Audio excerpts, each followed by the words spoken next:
Alors, le sujet qui sera traité aujourd'hui est celui des activités économiques dans les villes musulmanes du 7e au 11e siècle de notre ère.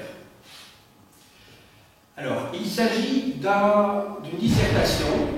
Autrement dit, je vais vous expliquer comment structurer un cours à partir d'un sujet donné. Vous voyez que le thème peut paraître assez précis, mais l'essentiel de mon propos est de vous montrer que, en termes de connaissances, c'est-à-dire sur le plan intellectuel, on doit se fixer des objectifs quand on commence une leçon. Pas seulement des objectifs pédagogiques, ça va de soi, hein, mais des objectifs sur le plan intellectuel. Autrement dit, quand on aborde un sujet, on doit penser une démonstration mathématique. On parle de quelque chose, on veut arriver à un point donné et on démontre entre le point de départ et le point d'arrivée. Ça doit s'agir d'une démonstration. C'est très important d'avoir un objectif. Autrement dit, à la fin de la leçon, les étudiants, ou les élèves en l'occurrence, si vous êtes dans l'enseignement secondaire, ont vu où vous vouliez arriver et comprendront en fait que le phénomène social, historique que vous décrivez permet de s'insérer dans l'histoire générale et de comprendre l'histoire de l'humanité, mais en tout cas, modestement, un pan de l'histoire de l'humanité. Voilà. Parce que sinon, vous faites de l'histoire purement narrative, purement descriptive, de l'histoire cumulative, où les faits se succèdent comme ça, bon an, mal an, et on ne voit pas très bien où l'on va. Alors, je vais structurer au tableau très clairement mon propos. Il comprendra trois parties. Une introduction, puis il y aura le corps du sujet, et enfin il y aura une conclusion. Je commence donc par une introduction.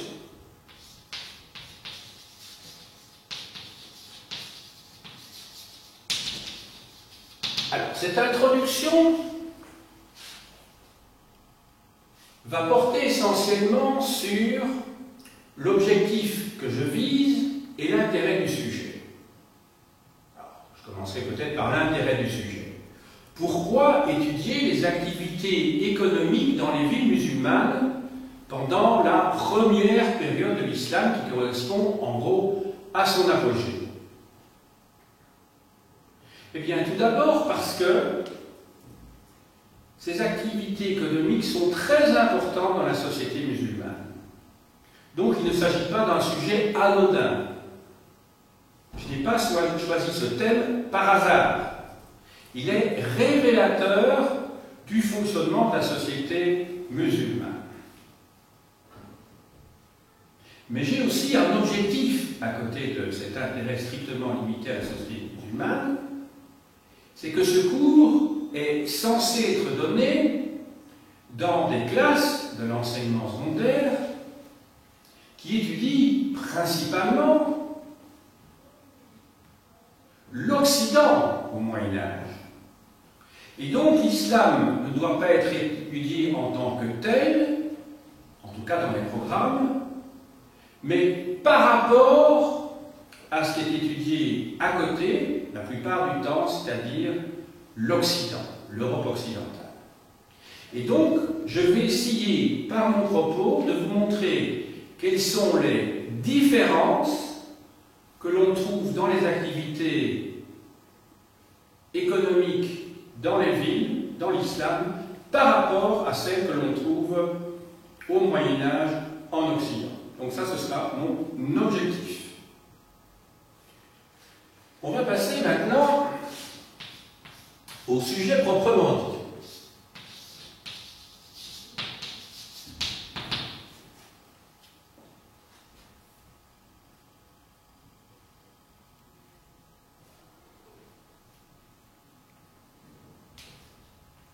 Alors, je vais aborder successivement trois aspects de ces activités économiques dans les villes musulmanes. Tout d'abord, le problème des origines et le problème du statut des artisans et des commerçants, puisque ce sont les deux catégories sociales dont il sera question maintenant.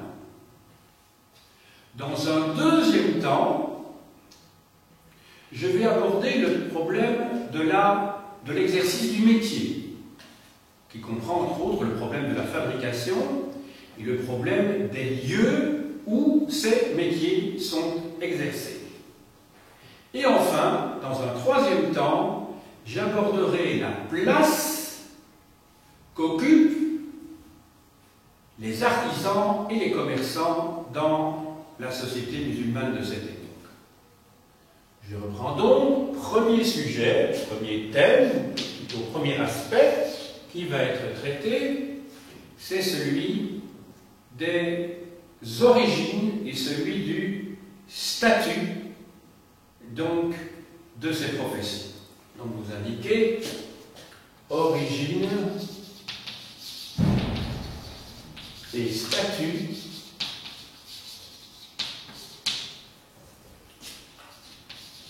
des marchands et des artisans.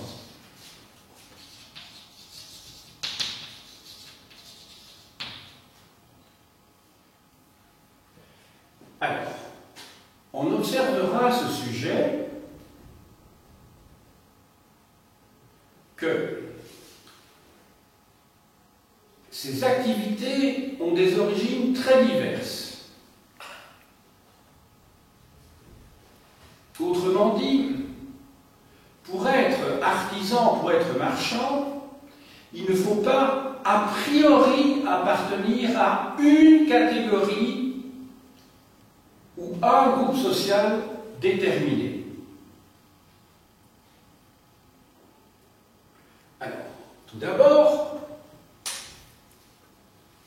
l'immensité de l'empire qui va être conquis, non pas à l'époque de Mahomet, mais par ses successeurs, les 4 califes, et puis ensuite par la dynastie qui va régner du milieu du 7e siècle au milieu du 8e siècle, c'est-à-dire les Omeyyades, qui vont construire un immense empire,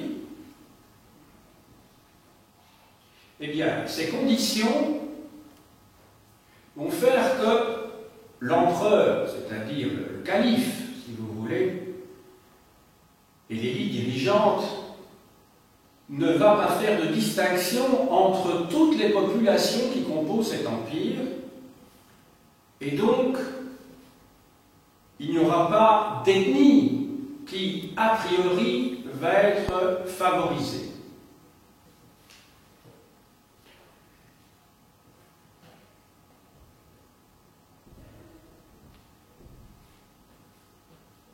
Même chose en ce qui concerne la religion. Dans cet empire musulman, il y a de nombreuses religions, de nombreuses confessions. Parmi celles-ci, outre les musulmans, il y a les juifs et les chrétiens.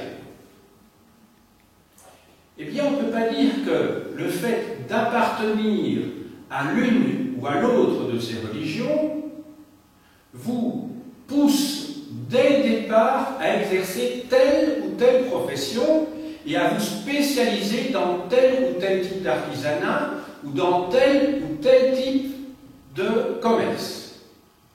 C'est important. On trouve bien des chrétiens qui, dans certaines régions de l'Empire omeyyade puis abbasside, les Abbassides, c'est donc le nom de la dynastie qui succède aux Omeyyades du milieu du 8e siècle au milieu du 13e siècle. Eh bien, à l'époque de l'Empire omeyyade ou de l'Empire abbasside, on trouve des chrétiens qui se spécialisent dans la vente du vin, mais il n'est pas nécessaire d'être chrétien pour vendre du vin, hein, et vice-versa. En ce qui concerne les Juifs, on a pu identifier que le commerce des Juifs le commerce plutôt des esclaves, excusez-moi, entre l'Occident et l'Orient a été à un moment donné monopolisé par les Juifs. Mais il ne faut pas établir d'équation juif égale marchand esclave. Donc c'est important. Là aussi, on n'est pas prédestiné, parce qu'on appartient à une religion, à exercer tel ou tel type d'activité, en l'occurrence ici commerciale. Alors, je viens de vous parler du problème des origines. Maintenant, j'aborde le problème du statut.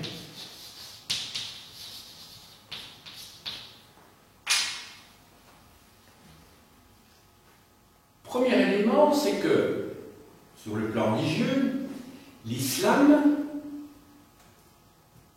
n'a jamais jeté d'interdit ni sur la fonction de marchand, ni sur celle d'artisan.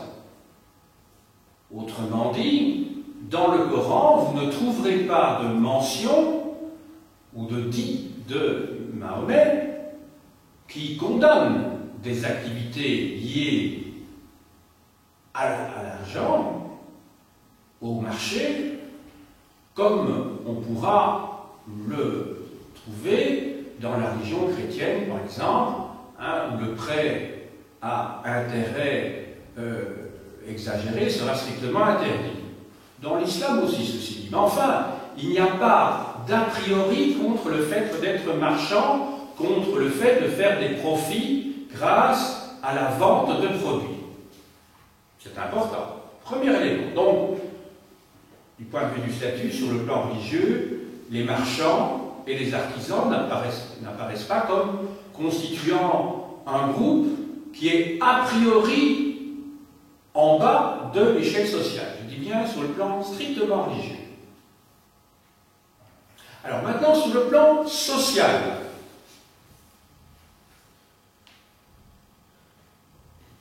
Eh bien, sur le plan social et sur le plan économique, il n'y a pas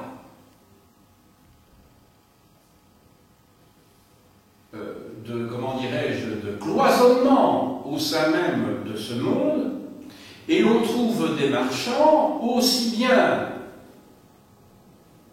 dans les hautes classes que parmi les petits. Donc on ne peut pas dire être un marchand, ça vous permet d'acquérir un statut supérieur ou un statut, ou vous conduire vers un statut inférieur. Là aussi, il n'y a pas de destin fixé à l'avance. Il y a des marchands très riches, il y a des artisans très pauvres, et la grande majorité sont évidemment entre ces deux extrêmes. Grand B. L'exercice du métier.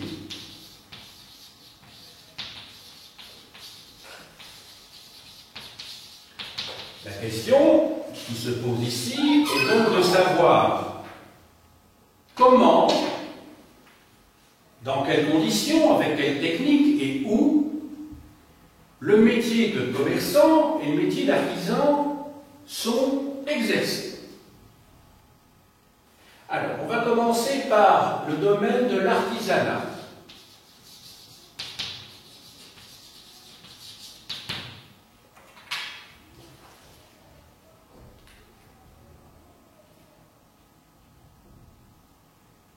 Les objets qui sont produits dans l'islam sont très divers. On remarque que pendant la période considérée, il n'y a pas d'innovation technique.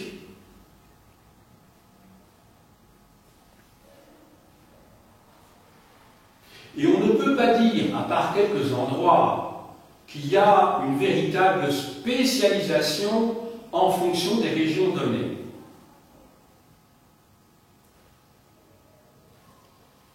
On peut simplement formuler une remarque générale et observer que la production de tissus occupe beaucoup de monde.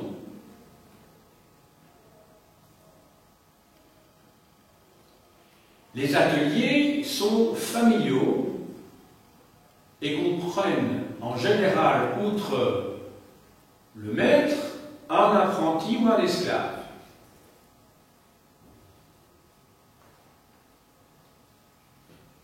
Et en général, tout cela se passe dans la même petite maison, si vous voulez.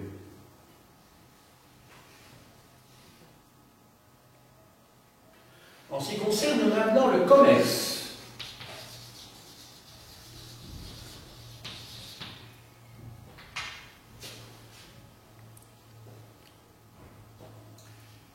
on va commencer par les catégories de commerçants. Il y a 2 ou 3 catégories de commerçants. Il y a au sommet le grand négociant qui vend et achète sur longue distance. Et puis à côté de ça, vous avez les petits vendeurs qui vendent tout simplement le produit de leur travail. Et enfin, il y a des intermédiaires, mais qui n'ont pas évidemment le niveau et le prestige de la première catégorie que j'évoquais tout à l'heure.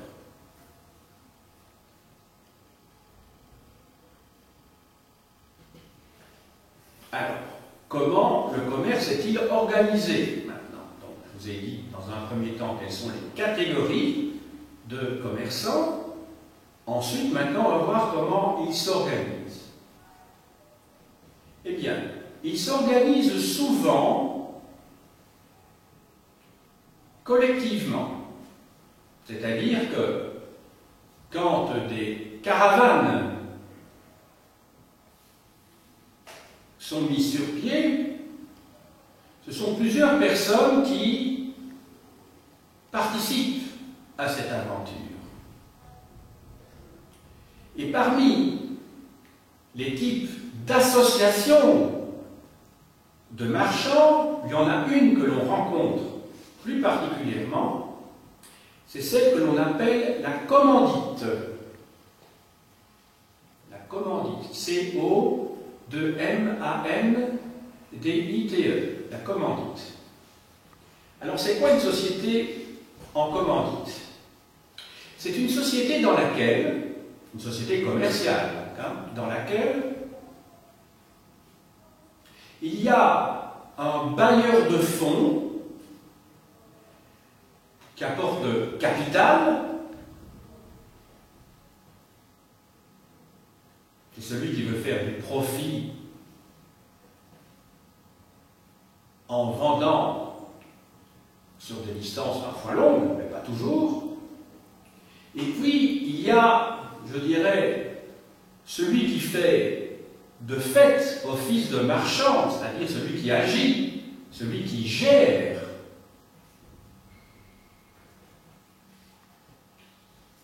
C'est celui qui part, qui va vendre au loin et puis qui va revenir. Donc 100% du capital est investi par le négociant, le commanditaire, mais à l'arrivée, les 3/4 des bénéfices iront entre les mains du bailleur de fonds, de celui qui a apporté l'argent, tandis que celui qui a voyagé, qui a vendu, aura 1/4 des bénéfices, alors que lui-même n'a rien investi en termes de capital. En revanche, il a investi son temps, il a pris des risques, parfois à titre personnel, pour voyager. Enfin, les moyens de paiement. Alors, les musulmans utilisent le billet à ordre. Alors, le billet à ordre, et je vais écrire son nom au tableau, est à l'origine d'un mot que vous auriez dû connaître, que moi j'ai bien connu, mais qui maintenant n'est plus guère employé, c'est le mot chèque,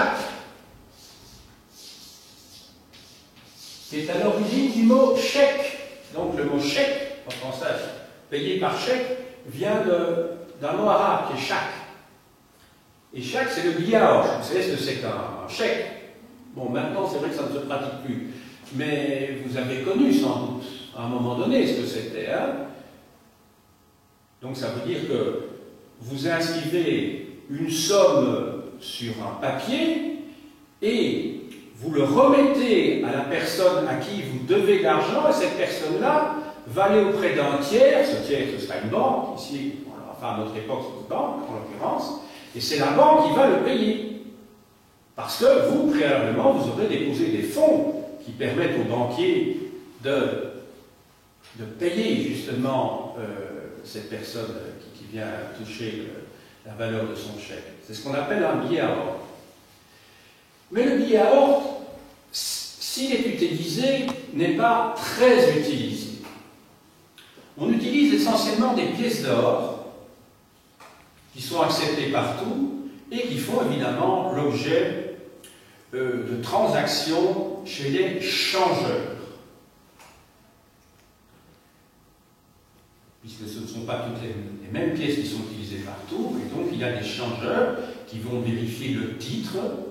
Le titre, c'est donc la proportion de métal précieux dans la pièce de monnaie, parce que vous savez que quand on dit une pièce d'or, en fait, ce n'est jamais 100% d'or, il y a toujours un métal plus vil à l'intérieur, ça peut être de l'argent ou un autre métal, qui permet à la pièce d'or d'être solide, parce que l'or, s'il n'est pas solidifié par un autre métal, bah, il est pliable, hein, comme vous savez.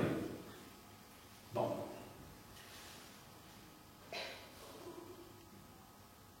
Alors, maintenant, on va voir un troisième élément, toujours dans l'exercice du métier, ce sont les lieux où ces activités de commerçants et d'artisans sont pratiquées. Alors, à l'inverse de l'Occident médiéval, les foires sont très rares. C'est vrai qu'à la même époque, en Occident, il n'y a pratiquement pas de foires. Hein. Les foires, en fait, elles se développent essentiellement au XIIe siècle, hein, à partir du XIIe siècle en Europe occidentale. Alors, qu'est-ce que c'est qu'une foire? Ben, une foire, ne pensez pas à la foire du Midi, bien entendu, c'est-à-dire un endroit voilà, pour s'amuser, où il y a des manèges, etc., où il y a des jeux. Donc, une foire, c'est donc un endroit où des commerçants viennent d'une région donnée et vont vendre à un endroit précis leurs biens. Ça peut être en Occident médiéval à partir du XIIe siècle, ça peut être la laine, du lard, par exemple. Par exemple, les foires de Champagne. Hein? Il y a les Flamands qui viennent du nord, les Italiens qui viennent du sud, et on s'échange, on se vend à un endroit donné. En l'occurrence, là, en Champagne. Alors, dans le cas de l'islam, donc, il n'y a pas de foire. Mais en revanche, il y a des marchés. Mais attendez un petit instant avant d'aborder le problème des marchés que je traiterai dans quelques minutes. Donc, il n'y a pas de foire, mais il ne faudrait pas avoir l'image simplifiée que l'on a souvent lorsque l'on pense aux villes du monde musulman. Et cette image simplifiée, vous savez, ce sont ces petites ruelles tortueuses dans le centre-ville que l'on appelle des souks. Hein, c'est une image que beaucoup de gens ont, hein, des pays musulmans qui pensent aux souks. Hein, ce sont toutes ces petites boutiques d'artisans, de marchands, les unes à côté des autres, dans des petites ruelles tortueuses, avec en général du tissu qui protège du soleil juste au-dessus de la ruelle. Donc, en fait, elles existent, mais vous devez vous dire que dans les villes en islam, par exemple à Damas ou dans les grandes villes, il y a aussi des rues principales qui sont bordées de boutiques, un petit peu, je dirais, comme à l'époque romaine. Il ne faut pas oublier que toute cette région-là a été sous la domination de l'Empire romain, jadis, ou des Byzantins, par la suite. et que donc vous avez des boutiques le long de l'axe principal de la ville. Et qu'il y a des portiques. Vous vous souvenez ce que c'est des portiques? Hein, ce sont donc ces toits qui sont au-dessus de colonnes et qui permettent aux gens de pouvoir s'abriter dans ces pays-là essentiellement du soleil. Alors maintenant, ça je parlais ici des boutiques individuelles, comme les souks, au fond, ce sont des petits marchands qui vendent individuellement ce qu'ils ont à vendre. Mais à côté de ça, vous avez aussi des marchés. Alors, des marchés parfois de plus grande envergure. Certains se trouvent au palais, carrément. Et là, ce sont des artisans, des marchands qui vendent des produits de luxe, comme la soie, par exemple, ou des métaux précieux.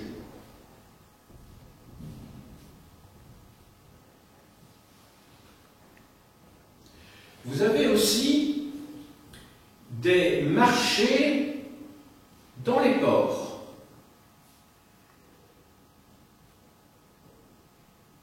Et ces marchés dans les ports sont la plupart du temps des marchés couverts et fermés. Vous avez peut-être déjà vu ça, des marchés fermés. Un endroit de la ville où il y a un bâtiment qui est consacré, je dirais, au marché. Et enfin, vous avez des activités commerciales qui se trouvent en dehors des murs de la ville, en dehors de l'enceinte des cités, pour des raisons souvent d'hygiène, je dirais, liées à la puanteur. Hein, pensez la vente de chameaux, par exemple, des choses comme ça. Et vous avez aussi des activités qui sont en dehors de la ville, pour des raisons de puanteur. Je pense aux tanneurs. Et d'ailleurs, si vous allez encore dans certaines villes en islam, vous verrez qu'il y a des activités qui se trouvent vraiment à l'extérieur, parce que, entre autres, les tanneurs, ça sent fort.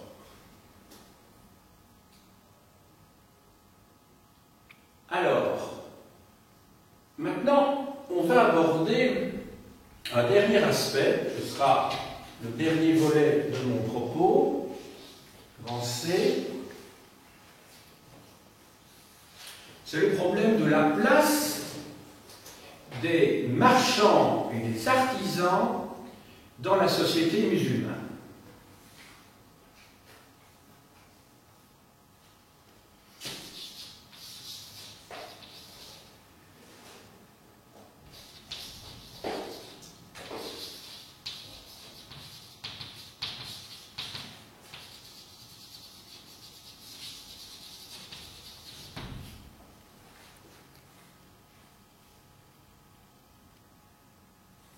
Alors, il y a tout d'abord le rapport entre les marchands, les artisans et l'État.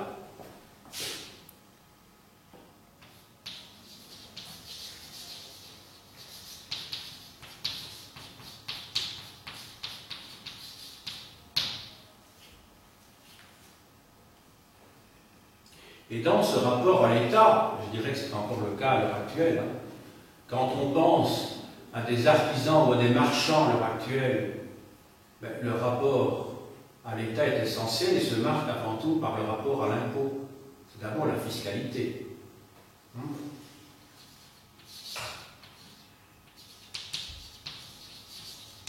Et la fiscalité, à cette époque-là, les impôts à cette époque-là sont essentiellement dus aux portes de la ville. Lorsque l'on rentre dans une ville, on paye des impôts.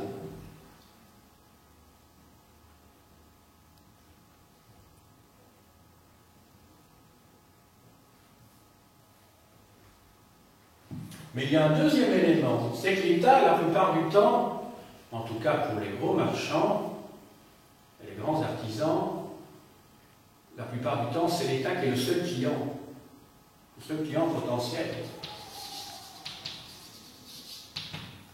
le client unique.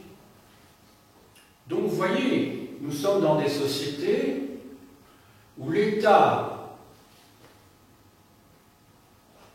par la place qu'il occupe, est un agent incontournable du circuit économique. À la fois en in et en out, si vous voulez.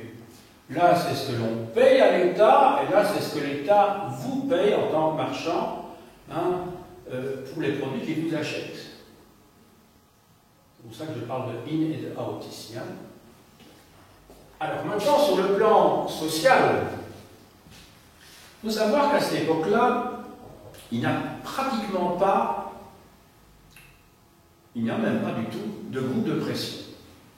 Il n'y a pas de groupe de pression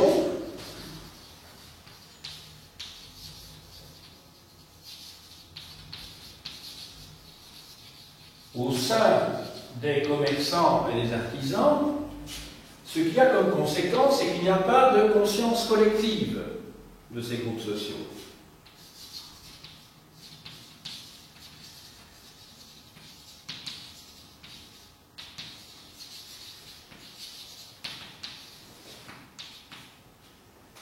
En fait, le pouvoir est ailleurs. Et quand je dis le pouvoir est ailleurs, eh bien, c'est que, comme, et on l'a vu déjà en introduction, enfin pas en introduction, dans le point 1, comme en fait, il n'y a pas d'unité au sein des marchands et des artisans, on a vu qu'ils appartenaient à des catégories sociales parfois très différentes. Ça va du groupe des milliardaires au groupe des mendiants, pratiquement. Eh bien, il n'y a pas de conscience sociale et le pouvoir, il ne se situe pas dans une association de marchands ou d'artisans, comme au Moyen-Âge, chez nous. Vous vous souvenez que c'était un des objectifs que je visais en faisant ce cours. Eh bien, il n'y a pas l'équivalent de ce qu'on appelle chez nous, à cette époque-là, des corporations ou des guildes qui peuvent faire pression sur le pouvoir urbain par la force qu'ils représentent. Et à cette époque-là, on voit ainsi des grands négociants qui ont du pouvoir, mais pas en tant que commerçants, parce qu'en fait, ce sont des grands propriétaires terriens, simultanément, parallèlement, ou parce que ce sont des hommes de loi. Et c'est à ce titre-là qu'ils ont beaucoup d'influence. Donc, autrement dit, le groupe des marchands, des artisans, j'espère que vous l'aurez compris maintenant, n'est pas un groupe homogène, et on ne peut donc pas parler de classe sociale. J'en arrive à la conclusion.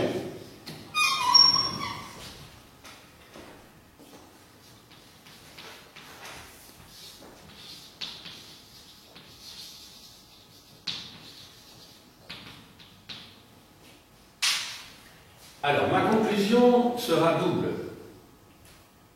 Par rapport à l'objectif premier, je vous ai dit que je voulais faire une comparaison entre l'Orient musulman et l'Occident chrétien au Moyen-Âge.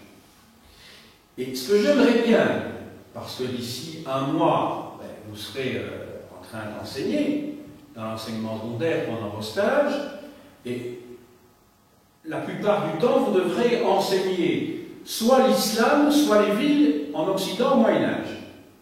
Si vous tombez sur l'islam et que votre maître de stage vous donne la possibilité de choisir, ou si, justement, il souhaiterait que vous étudiez l'économie et la société musulmane, hein, ce qui est fort probable, c'est un sujet classique, eh bien, il faudra que vous puissiez mettre en parallèle, je dirais, ce qui se passe chez nous, c'est-à-dire ici en Europe occidentale au Moyen-Âge, et donc ce qui se passe sur les bords de la Méditerranée, au sud de la Méditerranée. Et à ce moment-là, il faudra relever quoi ça? Mais vous avez relevé déjà qu'il n'y a pas de foire. Il n'y a pas de foire. Je vous ai dit aussi qu'il n'y a pas de corporation. Il n'y a pas de conscience collective en tant que groupe social. Il n'y a pas d'homogénéité. parmi le groupe des marchands et parmi le groupe des artisans. Je vous ai montré dans les points précédents combien les artisans et les marchands sont très disparates dans leurs activités, dans leurs origines sociales et dans leur statut.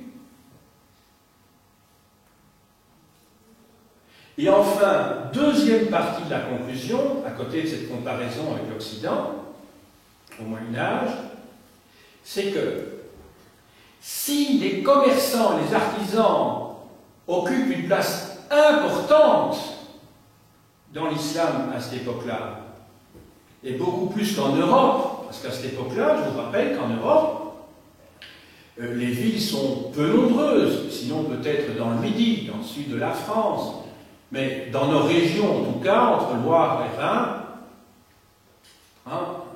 il est bien connu que l'époque mérovingienne et l'époque carolingienne, nous avons vu ça la semaine passée, eh bien, ce sont des sociétés presque uniquement rurales, il y a pratiquement peu de villes, et le phénomène urbain, et ça nous allons le traiter la semaine prochaine, ben, il n'intervient essentiellement qu'à partir du XIe siècle.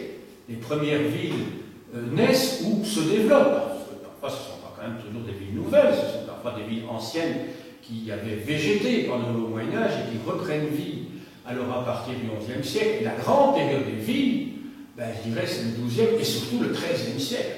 Le XIIIe siècle, c'est l'apogée des villes, c'est l'époque où on construit toutes les cathédrales, par exemple. Donc, dans l'islam de cette époque-ci, qui correspond en gros à notre haut Moyen-Âge, ça va jusqu'au XIe siècle, mais en gros, ça correspond à notre haut Moyen-Âge, eh bien, les commerçants, les artisans ont une place beaucoup plus importante, parce qu'il y a des villes, justement, que dans nos régions. En revanche, ils ne dominent pas la société, malgré leur place. Il y a donc un hiatus entre, d'une part, la place qu'ils occupent dans l'espace urbain par leurs activités, et d'autre part, par l'absence de pouvoir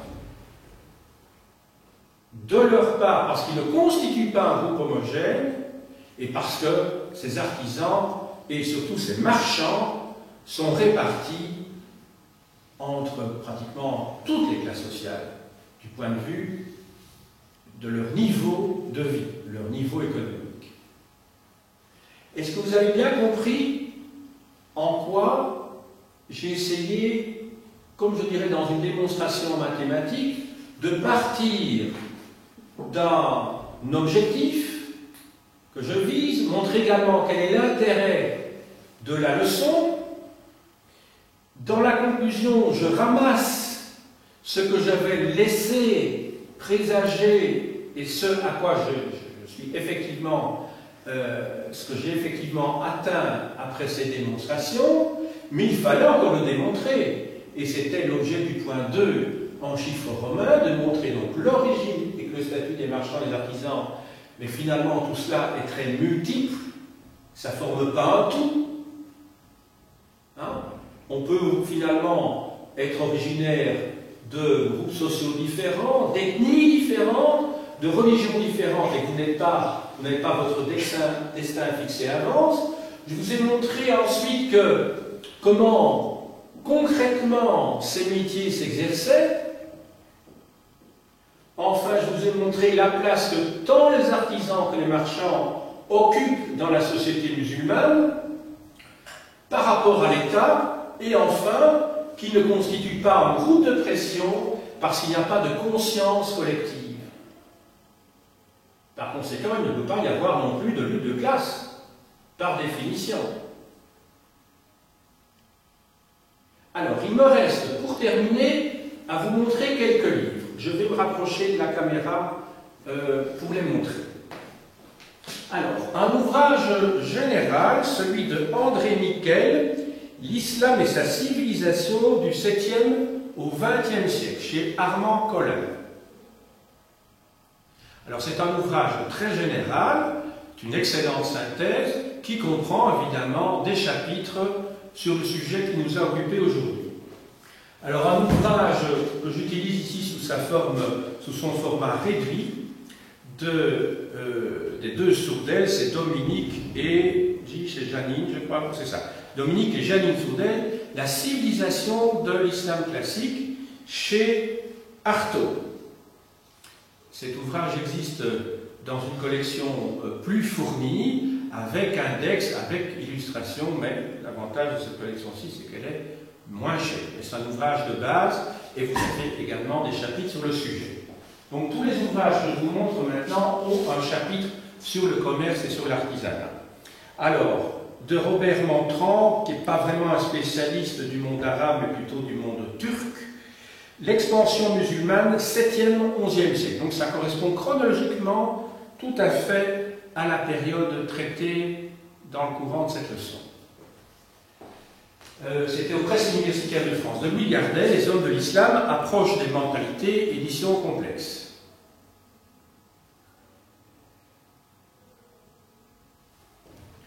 Et enfin, deux ouvrages dans la collection Nouvelle Guillot qui renouvelle le livre de Robert Montrand, État, société et culture du monde musulman médiéval, 10e, 15e siècle, donc ça couvre 2 siècles de la période considérée ici, 10e et 11e, mais ça ouvre en fait surtout la deuxième partie du Moyen-Âge.